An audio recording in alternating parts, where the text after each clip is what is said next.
가정에서 함께하는 새벽 예배, 오늘은 10월 2일 토요일입니다. 시간이 너무 빨리 가죠. 그러기에 시간을 주관하고 계신 또 그분과 교통하는 그런 시간들 되기를 원합니다. 우리 같이 찬송하고 그리고 말씀으로 들어가겠습니다.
오늘 하나님 말씀은 욥기 1장 6절부터 12절 말씀 우리 한 절씩 보도록 하겠습니다.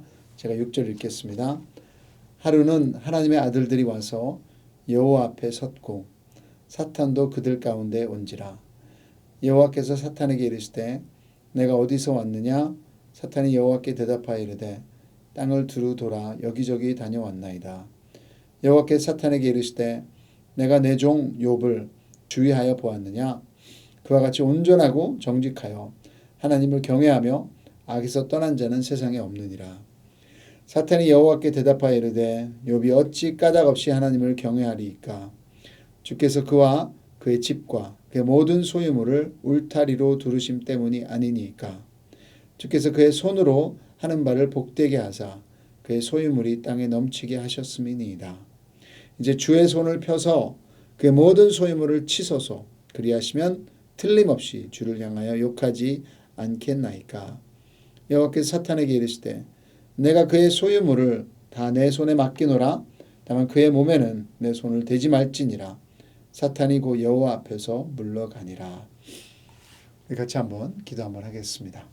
좋으신 하나님, 오늘도 이것이 생명의 말씀입니다. 이 말씀 앞에 우리의 모든 또 계획과 나만의 자존심과 의를 내려놓고 오직 하나님의 나라와 하나님의 의를 먼저 구하는 시간 되게 해 주시옵소서. 우리를 이렇게 사랑해 주심을 감사드리며 예수님의 이름으로 기도드립니다. 아멘. 인간에게 제일 고달픈 질문은 고난의 주제입니다. 고통스럽기에 그런 것도 있지만 고난은 인간이 생각하는 행복과 정반대이죠. 답이 없어서 힘듭니다. 고난받을 때 제일 많이 하는 질문이 뭐예요? Why? 왜라는 것이죠. Why me? Why them? Why now? Why? 질병이든 사고이든 아니면 비즈니스가 힘들든 이 모든 고난은 이유를 모르기에 우리를 힘들게 하는 것이 사실입니다. 그런데 욥의 고난은 그냥 고난보다 더 문제가 되는, 왜 착한 사람에게 상이 아니라 고난이 주어지는 것입니까? Why bad things happen to good people? 솔직히 아주 나쁜 사람들에게 고난이 임한다면 크게 걱정 안 합니다. 히틀러가 번개를 맞아서 죽었다면 쌤통이죠. 지금은 뭐 벌을 받았지만 세계 2차 대전을 일으킨 사람이고 유대인을 600몇 명 죽이고 많은 사람을 망가뜨린 나쁜 놈이니 벌 받은 것이 당연합니다. 하지만 착한 사람이, 좋은 사람이, 선한 사람이 고난이 생길 때는 당사자만이 아니라 우리에게도 질문이 생기고 어려운 것이 사실입니다. 그래서 욥기가 이 주제를 다루기에 많은 도움이 됩니다. 어제부터 시작했는데요. 욥기는 시적으로 만들어진 글입니다. 크게 아웃라인을 나눈다면 하나님과 사탄의 대화, 그리고 욥과 친구들과의 대화, 그리고 마지막 부분에서는 하나님과 욥의 대화로 욥기를 마칩니다. 그래서 1장과 2장에서는 서막으로 왜 욥이 고난을 당하게 되는지 백그라운드를 말해주고 있습니다. 오늘 본문은 지금 하늘의 상황인데요. 이 세상의 실체는 보이는 것이 전부가 아니라는 것입니다.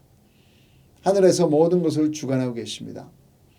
크리스천에게 참 이 플러스는 이런 실체를 우리는 볼 수는 없지만 성경이라는 하나님의 책을 통해 하늘의 모습과 진리를 알 수 있게 됩니다. 고난 가운데 욥이 보여주는 이 고난의 진리. 자, 첫 번째로 영적 전쟁입니다. 6절부터 보시면 하늘의 이야기죠. 하나님의 아들들이 와서 여호와 앞에 섰고 또 그 앞에는 사탄도 그들 가운데 섰다. 아니 어떻게 사탄이 천국에 있냐?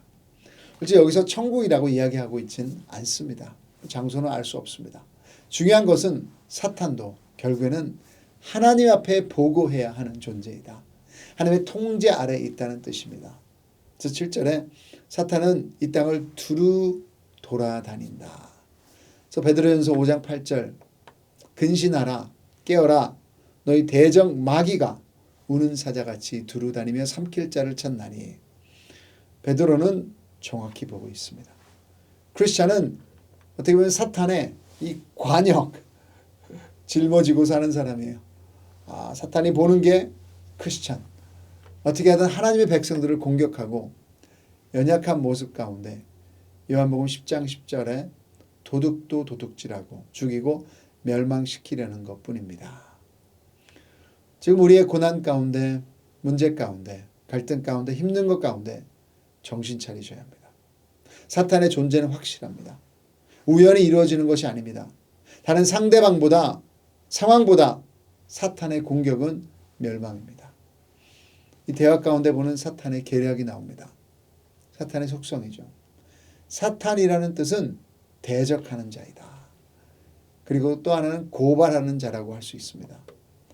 하나님이 욥을 자랑합니다. 그랬더니 9절에 보십시오. 사탄이 여호와께 대답하여 이르되 욥이 어찌 까닭 없이 하나님의 경외하리이까? 주께서 그와 그의 집과 그의 모든 소유물을 울타리로 두르심 때문이 아니니까.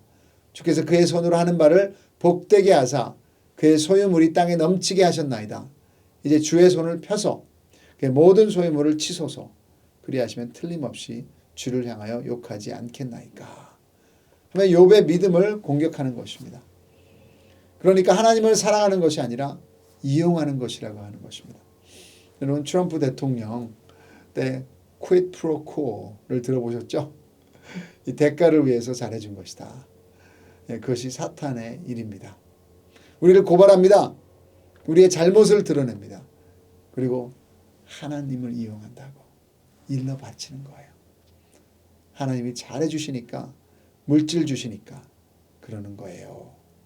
이 모든 것을 빼앗가시면 주님 사랑이 아니라 받을 것이 없으면 진짜 모습을 욥은 드러낼 것입니다. 고발하고 있어요. 이것이 사탄의 모습입니다.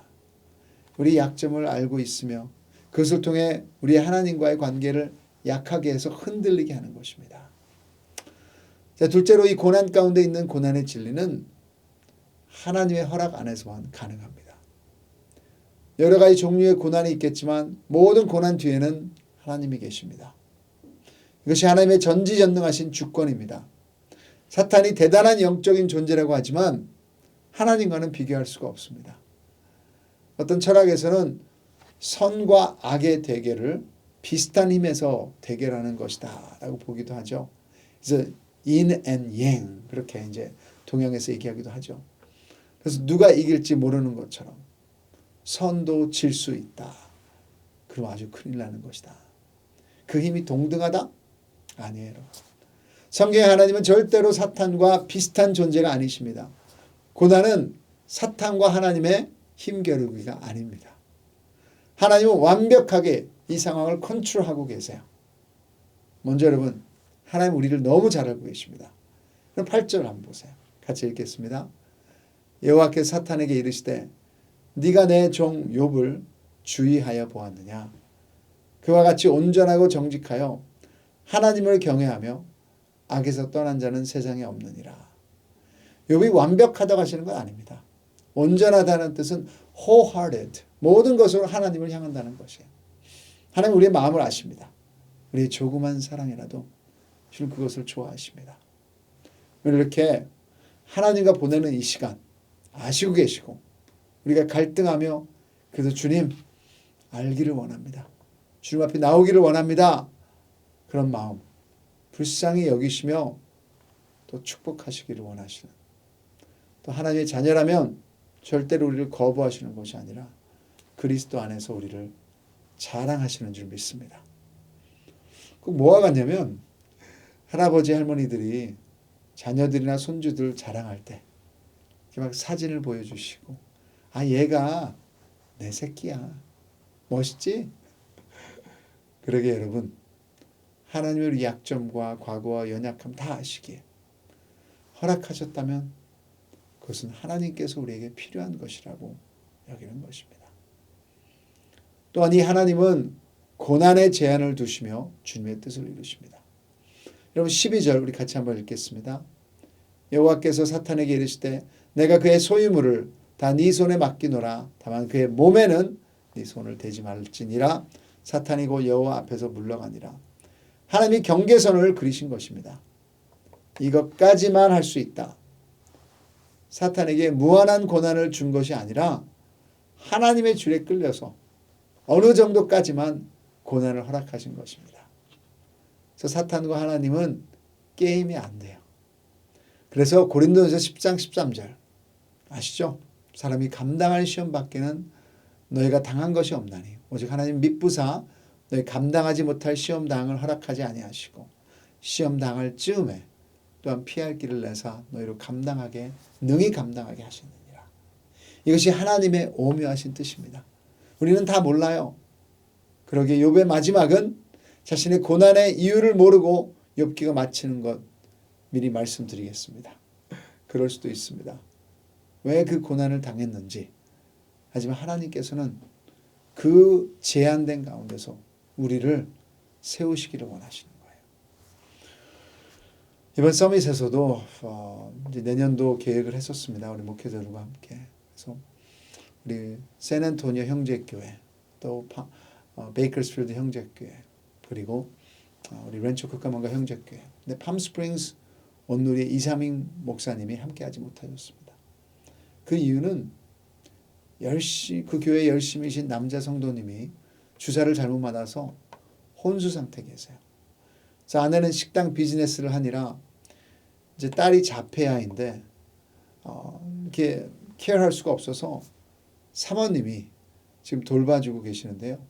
이 상황 가운데 지난 주일날 이 딸이 사모님의 살을 물고 피가 나고 또 그 방문을 부수려고 하고 뭐 컨트롤이 안 돼서 지금 목사님도 함께 돌보고 있다고 알려주셨습니다. 아니 왜 이런 고난을 주시나이까 모르겠습니다. 하지만 중요한 진리는 이 고난을 허락하신 하나님은 언약의 하나님이라는 것입니다. 여러분 7절에 여호와가 이스라엘의 하나님, 언약의 하나님의 이름입니다. 그 약속은 절대로 없어지지 않고 흔들리지 않고 끊을 수도 없고 포기하지도 않고 우리의 상황에 따라서 우리 믿음의 정도에 따라서 또 하나님께서 축복하시며 계속 세우시는 것이라는 것입니다. 하나님의 자신감은 욥에 있다고 생각하지 않습니다. 하나님의 주권과 사랑에 있는 것입니다. 오늘도 그것이 우리의 자신감입니다. 내가 하나님을 열심히 믿어서가 아니라 하나님의 사랑이 변하지 않기 때문에 그분은 나를 지키실 것입니다. 은혜 주실 것입니다. 그래요. 우리가 원하지 않는 일이 생길 수 있어요. 어떤 문제입니까? 어떤 고난입니까? 어떤 게 힘드십니까? 정말 하나님이 허락하셨다면 그것이 우리를 하나님께 기도하고 사랑하게 만든다면 우리의 믿음도 함께 그 고난 가운데도 성장할 것입니다. 그래서 그분의 약속을 믿으시고 로마서 8장 37절부터 39절에 그러나 이 모든 일에 우리를 사랑하시는 이로 말미암아 우리가 넉넉히 이기느니라. 내가 확신하노니 사망이나 생명이나 천사들이나 권세자들이나 현재일이나 장래일이나 능력이나 높음이나 깊음이나 다른 어떤 피조물이라도 우리를 우리 주 그리스도 예수 안에 있는 하나님의 사랑에서 끊을 수 없으리라. 믿으시기를 주님의 이름으로 축복합니다. 우리 같이 기도하겠습니다. 하나님, 이 고난 가운데 우리가 모두 이해하지 못합니다. 그러나 이 미스테리 가운데 하나님의 주권과 하나님의 사랑은 절대 변하지 않는 줄 믿습니다. 오늘도 주님께서 언약하셨으니 주님의 자녀로 주님 앞에 나옵니다. 특별히 지금 고난 가운데 계신 형제자매 있다면 주님 앞에 모든 것을 나누는 시간 되게 하여 주시고 특별히 이 가운데도 사탄이 공격하는 가운데도 다시 한번 이 사랑 가운데 있는 복음을 듣는, 기억하는, 붙잡는 시간 될 수 있도록 인도하여 주시옵소서. 오늘 하루 동안 또 내일 주일을 준비하는 시간 되게 하여 주시옵소서. 예수님의 이름으로 기도드립니다. 아멘. 각자의 기도 시간으로 들어가겠습니다.